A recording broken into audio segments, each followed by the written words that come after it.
ये नैनीताल से तकरीबन 30-40 किलोमीटर आगे एक जगह है। जब आप रामगढ़ रोड से अंदर की तरफ जाते हैं तो ये महेश खान का फॉरेस्ट गेस्ट हाउस जाने का रास्ता है। और ये दोनों तरफ बिल्कुल एकदम घना जंगल है दोनों तरफ, जिसमें तरह तरह के जानवर मौजूद हैं। और आप इस रास्ते को भी देख सकते हैं कि ये एकदम शिकस्ता रास्ता है, कोई आने जाने वाला नहीं है। उस गेस्ट हाउस में भी बहुत कम लोगों को रुकने की जाने की इजाज़त होती है। यहाँ से भी हमें दाखिल होने के लिए जो यहाँ के इंतज़ामी अफसर हैं उनसे बात करनी पड़ी और उसके बाद उन्होंने इजाज़त दी। तो ये बहुत ही पेचीदा, बहुत ही शिकस्ता रास्ता, बहुत ही घने जंगल के दरमियान से गुज़रता हुआ रास्ता। और ये कोई मैदानी रास्ता नहीं है, बल्कि ये पहाड़ है। इसके नीचे यहाँ खाइयाँ हैं और ये नीचे जो जंगल उगा हुआ है उसकी जो दरख्तों की सिरे हैं वो यहाँ ऊपर तक आ रहे हैं। बेहद घना जंगल है और बिल्कुल एकदम सन्नाटा है। और उसमें हम महेश खान के उस फॉरेस्ट गेस्ट हाउस की तरफ जा रहे हैं, जिसके बारे में हमने कई बार सुना था। तो आज हम इधर सैर व सयाहत के लिए आए थे और हमने सोचा कि इसको भी आज देख लिया जाए।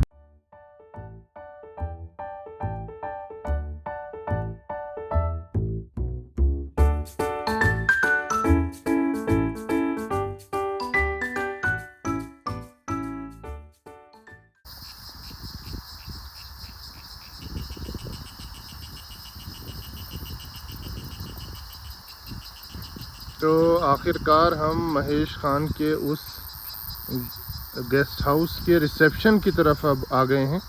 यहाँ से 200 मीटर का ट्रैक है, जिसके बाद एक बोर्ड लगा है जो बता रहा है कि वहाँ रिसेप्शन होगा। आगे इस तरफ कुछ स्टाफ क्वार्टर्स हैं और चूँकि जंगली जानवरों का ख़तरा है तो यहाँ फेंसिंग की गई है उनके लिए, ताकि उनके घरों तक वो ना आएँ। बाकी ये जंगल है, आगे खाइयाँ हैं और इसके दूसरे तरफ भी जंगल और खाइयाँ हैं, दूर तक है। और ये पहाड़ है, ये आगे जा रहा है, ये जंगल आगे जा रहा है। और ये तरह तरह के जो पेड़ हैं, यहाँ सिर्फ़ और सिर्फ झींगर की आवाज़ें हैं और दूर दराज कहीं किसी जानवर की आवाज़ें हैं। तो हम अब उस महेश खान के गेस्ट हाउस की तरफ बढ़ रहे हैं। यहाँ जंजीर लगी हुई है, इसका मतलब गाड़ी इससे आगे नहीं ले जा सकते। खुद के जाने की इजाज़त हमने ले ली है और हम चल रहे हैं। मुझे ऐसा लगता है कि मेरे दोनों दोस्त थोड़े थोड़े घबराए हुए हैं।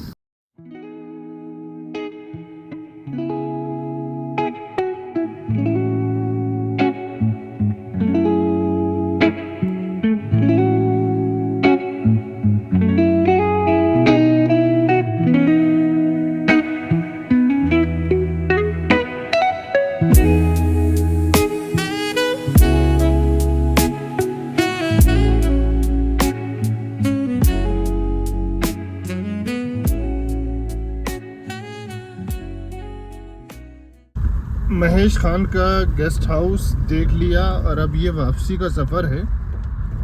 महेश खान में गेस्ट हाउस कैसा लगा और क्या हुआ, ये बताने के लिए मेरे पास जो तफसीलात हैं उससे पहले हमारे दोनों साथियों से पूछते हैं कि वहाँ आपको कैसा लगा, क्या हुआ, क्या एक्सपीरियंस रहा।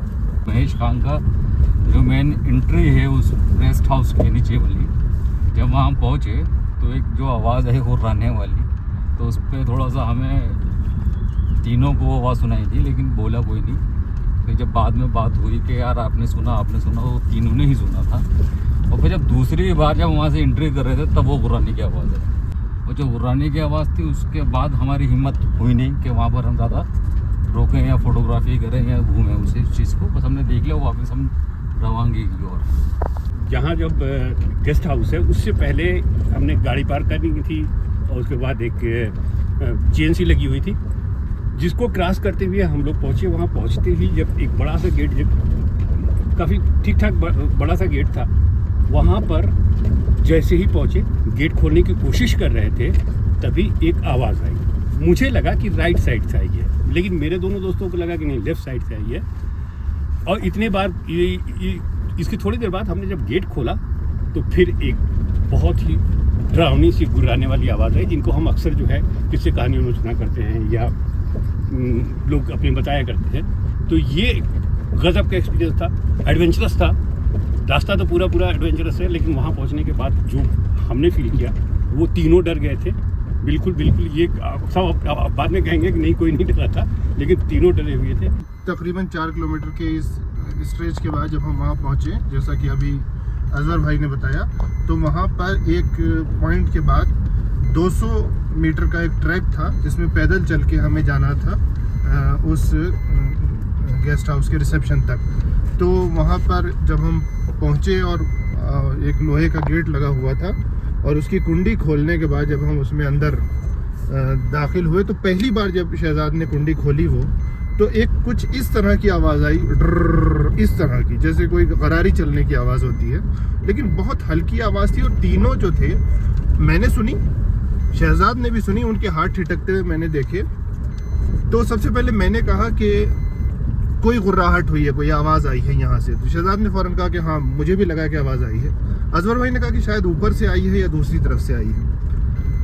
उसके बाद हमने फिर हिम्मत करके उस दरवाजे को खोला, लोहे का जो एक छोटा दरवाज़ा बड़े दरवाजे में लगा होता है। तो ऐसा लगा कि जैसे वो जिस भी जानवर की आवाज़ थी, अब उसने ज़रा ज़्यादा सख्ती से वार्निंग दी और बहुत तेज़ आवाज़ हमने सुनी। वो आवाज़ जो थी जी, तकरीबन आप जहाँ पर खड़े हुए थे जी, वो मेरे अंदाज से कोई 20 से 25 फीट दूर, जी, मतलब अगर हम उस साइड में नीचे झांकते लेफ्ट साइड में, तो 20 से 25 फीट की दूरी पे शायद हमें कोई ना कोई नज़र आ रहा था। वो लिपट की आवाज़ थी, जी, ठीक है, लेकिन हमारी हिम्मत हुई नहीं जी, कि हम वहाँ जाके झाँके, क्योंकि वो लगातार जो भी था वहाँ पर लिपट, वो हमें ट्रेस उनने कर लिया था, वो लगातार कर रहा था, वो हमें देख रहा था। हाँ। जब हम अंदर गए, जी। हमने एक राउंड लिया फॉरेस्ट रेस्ट हाउस का, हाँ। तो वो था, वो हमें ट्रेस कर रहा था। तो उस दूसरी वार्निंग के बाद हमने सोचा कि हम वापस चले जाएं, लेकिन फिर ये लालच आया कि इतनी दूर तक आए हैं तो थोड़ा अंदर तक देख लेते हैं। और फिर हम अंदर गए और एक चक्कर लगाया, और सबसे ज़्यादा जो डरावनी बात महसूस हुई वो ये थी कि वो जो अंदर का कॉम्प्लेक्स था वो पूरा लॉक था। तो अगर वो जो भी ढलान पे जानवर था, लेपर्ड था या जो भी था, वो अगर वहाँ पहुँच जाता तो हमारे पास छुपने की कोई जगह नहीं थी, भागने की कोई जगह नहीं थी, और ना ही हमारे पास कोई हथियार थे।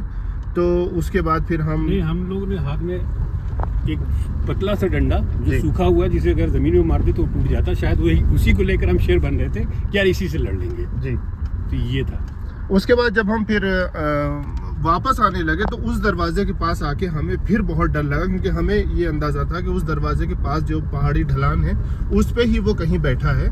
और फिर हमने वो जल्दी से उसका बाहर की कुंडी लगाई और तेज़ वहाँ से हम निकले, और ये इस चौकसी के साथ निकले कि आगे पीछे कोई आ तो नहीं रहा। और जब फिर हम थोड़ा आगे आ गए, अपनी गाड़ी तक पहुँच गए, वो 200 मीटर का जो पैदल खड़ंजा रास्ता था वो तय करके, तो फिर हमारी जान में जान आई। तो बहरहाल ये एक्सपीरियंस हुआ। हालांकि एक इसमें मुझे ज़रूर ये कहना है, जो अभी अजहर भाई ने भी कहा, कि अगर कोई यहाँ आ भी जाए और रहे भी, तो जब दिन में ही ये ख़तरात हैं, तो दिन में भी बाहर बैठ के मौसम का लुत्फ़ लेना, जंगल का लुत्फ़ लेना मुमकिन नहीं होगा उसके लिए। और रात में तो खैर कोई सवाल ही नहीं है कि आप उस अपने कमरों के बाहर जाके बैठ सकें। तो मुझे लगता है कि अगर बहुत ही किसी को एडवेंचर करने का मन हो और किसी को बिल्कुल ही कोई इम्तिहान वाली रात गुजारनी हो, तो वो ज़रूर आए यहाँ पे। लेकिन हम जैसे सीधे साधे और थोड़े डरपोक लोगों के लिए ज़रा इसे कंटिन्यू रखिए, क्योंकि वो जो रास्ता है ना जी, वो रास्ता भी आने वाला है। ये तो आपने देखा है, रास्ता कोई 7 या 8 या 9 फीट का है ये, जी, क्योंकि मुझे ऐसा लग रहा है इस रास्ते पे कुछ जगहें ऐसी भी हैं जहाँ आप 4x4 गाड़ी लेके आए, जैसे थार हो या स्कॉर्पियो हो, तो वो निकालने थोड़ी सी मुश्किल होगी, वो निकल ही नहीं पाएगी, उसकी क्योंकि चौड़ाई कुछ ऐसे इतनी कम पैचेस होगी। हैं। अभी एक पैच आते में हमें मिला था, हाँ, जो पैच था जो कटा हुआ था, जो एक तरह कटा से। हुआ था, हाँ। शायद इसके तो बाद ही होगा। वो पैच बस आने वाला है। हाँ, और इस रास्ते के बराबर में बहुत गहरी खाई है ये दूसरी तरफ। ये इन झाड़ झंकार की वजह से इतनी नज़र नहीं आ रही, लेकिन ये एक बहुत गहरी खाई है जिसके बराबर से बिल्कुल संकरा सा रास्ता है जो जा रहा है। और हमें इसमें आते जाते कुल मिला के 2 आदमी मिले जो महकमे जंगलात के एहलकार थे, और वो अपने बच्चे को नीचे स्कूल से वापस लेकर आ रहा था। उनमें से एक शख्स, बच्चा बीच में बैठा हुआ था, स्कूटर से वो लोग जा रहे थे, और वो जो उनके क्वार्टर्स थे ऊपर, उसमें हमने बताया था कि वहाँ पर फेंसिंग कर दी गई है ताकि ये जानवरों के जो खतरात हैं, चूँकि जंगल है, घना जंगल है, तो इसके अंदर जानवर मौजूद हैं, तो जानवरों से तो शिकायत कैसी, क्योंकि ये उनका घर है। हम आए हैं तो बहरहाल ये जितना रोमांचकारी अनुभव ये है वो रास्ता। ये आगे वो पॉइंट है। देखिए ये बिल्कुल आपने देखा होगा, ये टूटा हुआ है ये हिस्सा, ये एकदम ये ढह चुका है ये रास्ता, ये पूरा ढह चुका है ये हिस्सा। और अभी ये नीचे बहुत गहरी खाई है, जंगल है, और ये बिल्कुल छोटा सा पैच है। जिस पॉइंट से अभी ये गुजरे हैं वहाँ पे मुझे नहीं लगता कि एसयूवी को निकालना उतनी चौड़ाई में मुमकिन होगा। तो बहरहाल बहुत ही रोमांचकारी अनुभव रहा और नया भी अनुभव रहा। जंगल को देखा और जंगल के एक जानवर की आवाज़ से भी मुलाकात हुई।